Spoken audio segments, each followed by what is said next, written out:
So we've covered our rich fruit cake in marzipan and we've left it for about 3 to 4 days just so it hardens. This makes putting the royal icing on much easier. Now, royal icing is amazing stuff. It's not quite a meringue, it's icing with egg white, and in this case I've used powdered egg white that you can buy at the supermarket. You don't want it too aerated, don't make it fluffy, but just beat it together until the little tip drops off, but it does hold this point like this. And what I'm going to do is a light coat and then leave that for 2 to 3 days to harden. Then I'll give it another coat and decorate it. So here's how we do it. To start with, put a good blob of this in the center. So I'm just smoothing the icing out. And I must say the easiest way to smooth it out is using a turntable like this one. You can pick them up off the internet. They're really not expensive, but it will just make your life in icing a cake so much easier.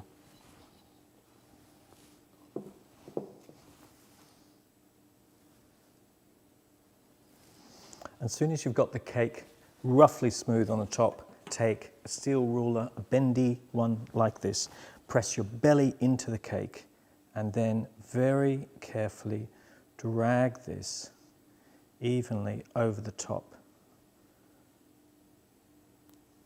And with a bit of luck, you should get something that's really quite flat. Next, we do the sides.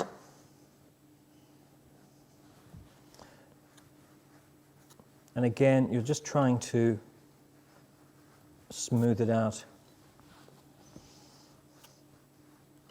because you're going to come back and put a second coat on. And that's the opportunity to get it smooth.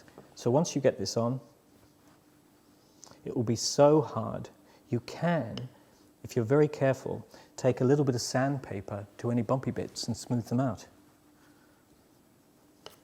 Think of it like icing alabaster.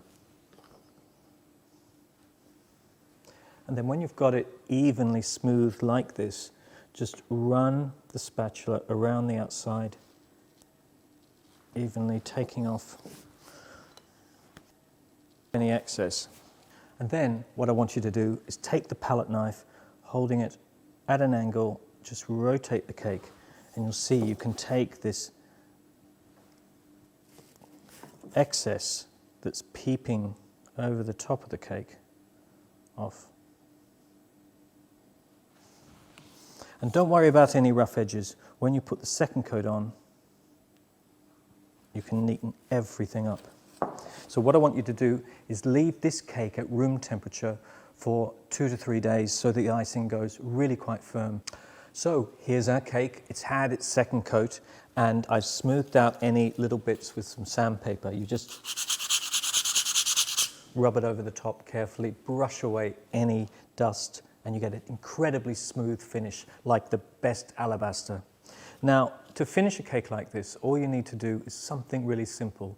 Don't go too garish, it just doesn't suit it. So here, with a plain nozzle, I'm just going to place some little dots inside these dots.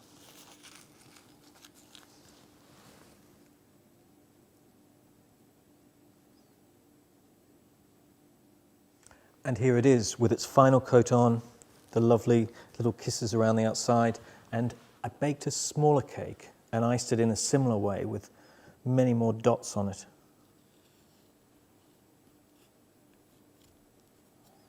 And the great thing about royal icing is that it's really quite sturdy, so you can just place the cake right on top. Then, just to decorate, a few flowers.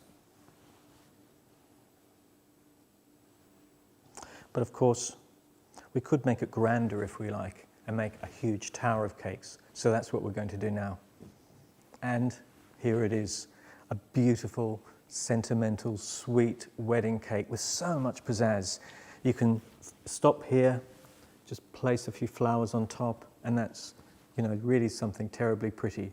But why stop here? Why not go for 5 tiers?